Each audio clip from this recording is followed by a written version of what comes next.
देश में राम मंदिर की लड़ाई कौन लड़ा?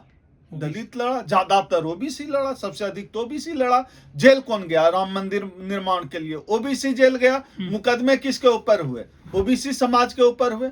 लेकिन जब राम मंदिर ट्रस्ट बना तो उसमें एक भी ओबीसी नहीं था।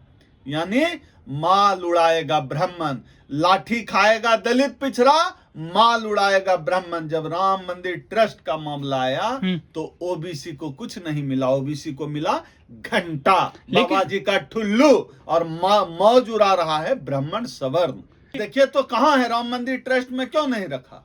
उनको भी तो नहीं रखा है। राम मंदिर ट्रस्ट में उमा भारती को रखा है? कोई ओबीसी है ही नहीं राम मंदिर ट्रस्ट में। तो ओबीसी समाज का तब भी आंख नहीं खुला। ये आप देखिए केशव प्रसाद मौर्य, इसको स्टूल पे बैठाते हैं, शर्म नहीं आती है इसको? स्टूल पे बैठाते हैं। समाज, कौन सा समाज उसको नेता मानेगा?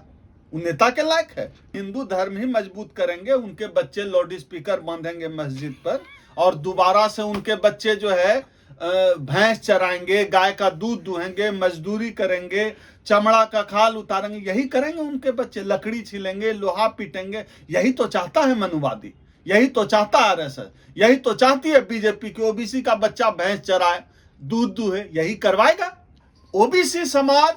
जो दरी बिछाता है सवर्णों के लिए, आरएसएस के लिए, बीजेपी के लिए, शायद अब उसकी आंखें खुली। क्योंकि देश के शेड्यूल कास्ट ने तो तय कर दिया कि उनको वाइस चांसलर बनना है, उनको जज बनना है, उनको एंकर बनना है, उनको महान आदमी बनना है। एससी समाज तय कर चुका है, इसलिए अंबेडकर की लाइन पकड़ ली एससी समाज ने।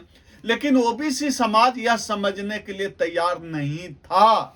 हाल के वर्षों में यह परिवर्तन देखने के लिए मिला है कि ओबीसी समाज का एक बड़ा हिस्सा भी अंबेडकरवादी हो गया है, और जो अंबेडकरवादी हो गया हिस्सा वह आरक्षण की अहमियत समझता है। नहीं तो आप देखिए किस तरह से जो है, जब ओबीसी समाज की नौकरी लगती है आरक्षण की वजह से, वो कांवड़ लेकर चल देते हैं जल पानी चढ़ाने के लिए, वो चल देते हैं वैष्णो देवी। नौकरी लगती है बाबा साहब अंबेडकर के दिए आरक्षण की वजह से, और वो कांवड़ लेकर चल देते हैं वैष्णो देवी, केदारनाथ। तो ये ओबीसी समाज का यही सच है।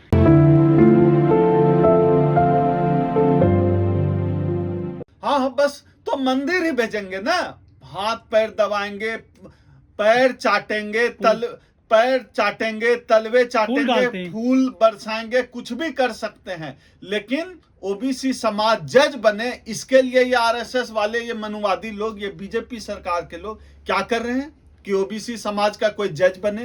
वो जेएनयू जैसे यूनिवर्सिटी में एक भी ओबीसी प्रोफेसर नहीं है। जो पीएमओ है, जो पूरे देश को चलाता है, उसमें जितने सीनियर आईएएस हैं, उसमें कितना ओबीसी है? कोई बताए तो कितना ओबीसी है? नहीं है ओबीसी। कितने जज ओबीसी हैं? कितने वाइस चांसलर ओबीसी हैं? उसके लिए ये तैयारी नहीं करेंगे। ये आपको सुविधा, आपके पैर के नीचे फूल बिछाएंगे, हेलीकॉप्टर से फूल बरसाएंगे, आपका पैर धोकर पिएंगे कि आप मंदिर जाइए। वो चाहते हैं कि आप मंदिर जाएं, घंटा बजाएं, सत्ता पर उनकी भागीदारी होगी, जुडिशियरी पर सवर्ण रहेगा। यह ओबीसी समाज नहीं समझ रहा है। दलित समाज तो समझ गया, इसलिए दलित समाज आरएसएस बीजेपी को लात मार दिया। दलित ओबीसी समाज, दलित समाज समझ चुका है इस बात को, और जो भी अंबेडकरवादी इस चीज को समझता है, ओबीसी समाज भी अब समझ रहा है। यह जो बड़ा झटका लगा है उत्तर प्रदेश में, जो कहते हैं सुप्रीम हाई कोर्ट का जो लखनऊ बेंच का आया है डिसीजन की निकाय चुनाव बिना ओबीसी रिजर्वेशन का होगा। आप समझ रहे हैं इसका क्या मतलब है? हाई कोर्ट के कंधे पर सरकार बंदूक रखकर चला रही है। ऐसा मैं इसलिए कह रहा हूं क्योंकि किसी भी देश की न्यायपालिका, खास तौर पर भारत देश की न्यायपालिका, यह राज सत्ता से संचालित होती है। राज सत्ता में बैठे हुए कौन लोग हैं? जनेऊधारी लोग हैं। हाई कोर्ट, सुप्रीम कोर्ट में कौन बैठे हुए हैं जज की कुर्सी पर? जनेऊधारी लोग बैठे हुए हैं। ये जनेऊ का रिश्ता है। कोई बताएगा दलितों, ओबीसी के खिलाफ लिए गए फैसलों में यह जो समानता है भाजपा की, आरएसएस की और न्यायपालिका की, यह जो आपस का रिश्ता है, यह रिश्ता क्या कहलाता है? किस बात की खिलाफत है? किस बात की एकता है एससी एसटी ओबीसी समाज के खिलाफ? जुडिशियरी और भाजपा सरकार की। ओबीसी समाज का भ्रम अब टूटना चाहिए, समझना चाहिए। वो तुम्हारा जो है पैर धुएगा, फूल बरसाएगा, बीसी नहीं बनने देगा। सरकारी नौकरी में नहीं आने देगा। चेत जाना चाहिए ओबीसी समाज को। जब 2014 में योगी की सरकार, मोदी योगी की सरकार आई, बीजेपी की सरकार आई, आरएसएस की सरकार आई, उस समय ही यह स्पष्ट हो गया था कि इस देश में अब दलितों, मुसलमानों, पिछड़ों, आदिवासियों को रहने लायक नहीं छोड़ा जाएगा। 2014 में ही स्पष्ट हो गया था और हम सब ने उसकी आशंका जाहिर की थी। इसमें कोई आश्चर्य नहीं कि निकाय चुनाव में ओबीसी आरक्षण खत्म हो गया। आश्चर्य ओबीसी समाज को लग रहा होगा।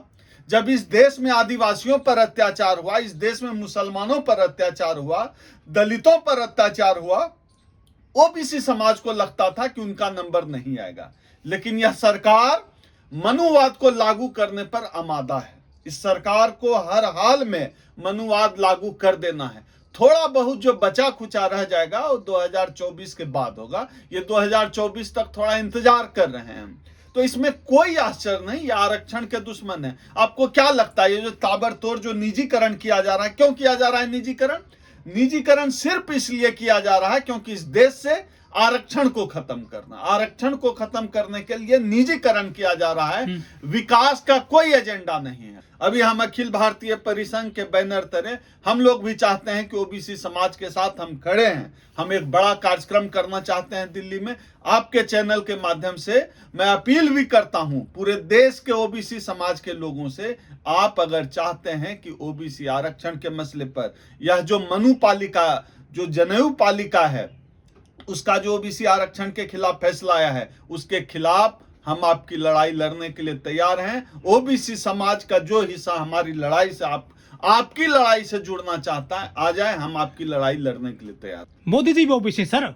हम मोदी जी ओबीसी हैं, लेकिन हम एक बात हमेशा कहते हैं, द्रौपदी मुर्मू जी महामहिम राष्ट्रपति हैं, मोदी खुद को ओबीसी कहते हैं, हम बिल्कुल मानते हैं। लेकिन असल चीज यह है ना कि हमें जाति का नेता तो चाहिए ही नहीं, हमें जाति की बात करने वाला नेता चाहिए। ये जाति के नेता हैं, जाति की बात करने वाले नेता नहीं हैं। हमें जाति की बात करने वाला नेता चाहिए। और जो एससी एसटी ओबीसी समाज है, उससे मैं अपील करता हूं उनसे, आप अपनी जाति के नेता को मत चुनिए, आप अपने बच्चों का भविष्य खराब कर रहे हैं। लेकिन सर 128 जो है ओबीसी सांसद हैं, वो अपनी गिनती नहीं करवा पाए हैं देश में। करवाएंगे, होने ही नहीं देगा। स्टूल पे बैठाएगा, मंत्री बनाएगा, स्टूल पे बैठाएगा, चमचागिरी करवाएगा, अर्दलीगिरी करवाएगा और समाज के खिलाफ काम कराएगा। कितने जितने मंत्री बनाए गए हैं, कौन बोल रहा है आरक्षण पे? कौन बोल रहा है निजीकरण के खिलाफ?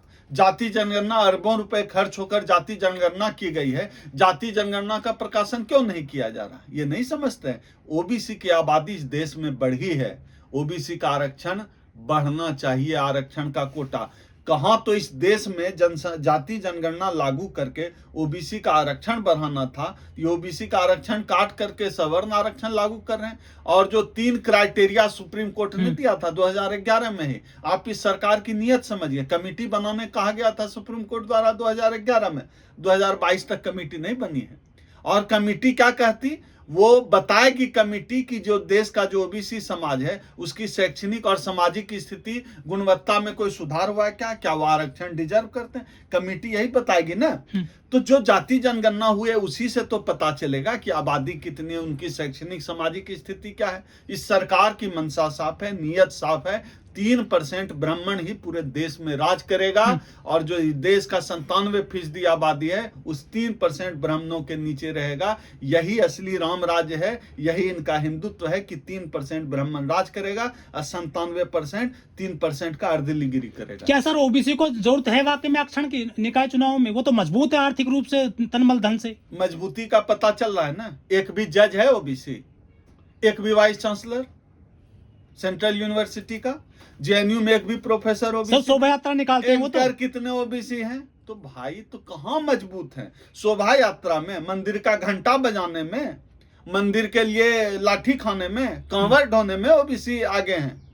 कहीं नहीं है ओबीसी, बहुत पिछड़ा हुआ है। उनसे आगे तो स्थिति अच्छी दलितों की सामाजिक। सर 2 अप्रैल 2018 को जब दलितों का SC ST को लेकर आंदोलन हुआ था, वो सड़क पर आए थे, उस तरह से ओबीसी सड़क पर क्यों नहीं आ रहा है? नहीं, ओबीसी समाज की हालत तो बहुत खराब है ना। आप छोड़िए ये 2 अप्रैल 2018 का आंदोलन, जब मंडल कमीशन का आंदोलन चल रहा था तो मंडल कमीशन को बचाने के लिए, ओबीसी आरक्षण के लिए शेड्यूल कास्ट लड़ रहा था ओबीसी के लिए, और ओबीसी अपने ही आरक्षण के खिलाफ शेड्यूल कास्ट पे लाठी चला रहा था। सच तो ये है, तभी तो ये दुर्गति है ओबीसी समाज की कि उनका कोई जज वाइस चांसलर नहीं है। ये इसीलिए दुर्गति है। आज भी जब ओबीसी आरक्षण पे हमला हुआ है, मुखर होकर शेड्यूल कास्ट के लोग बोल रहे हैं, हम लोग बोल रहे हैं, हम लोग लड़ने की तैयारी कर रहे हैं। तो ये तो इतिहास है, इस देश में इतिहास भी है, वर्तमान भी है। लेकिन अब थोड़ा बदलाव आया है। अब हम लोग उम्मीद करते हैं कि अब जब हम लोग ओबीसी की लड़ाई लड़ रहे हैं आरक्षण की, तो ओबीसी समाज हमारे ऊपर लाठी नहीं चलाएगा। हम लोगों को इस बात का यकीन हो चला है। लेकिन सर योगी सरकार सुप्रीम कोर्ट भी गई है, एसएलपी दायर की है। नो, तो जाएंगे ही। 2011 में कमेटी बनाने बोला गया, क्यों नहीं योगी जी ने बनाया कमेटी? इस सरकार ने कमेटी क्यों नहीं बनाया? पहले बनाना था ना। इंतजार कर रहे थे कि हाईकोर्ट कहे समय नहीं है, आनंद फानंद में चुनाव कराओ। ये चोर चोर मौसेरा भाई वाली हालत है। ये कहावत फिट बैठती। ये इनकी मिली न्यायपालिका और भाजपा सरकार की मिली भगत से आरक्षण खाया जा रहा है।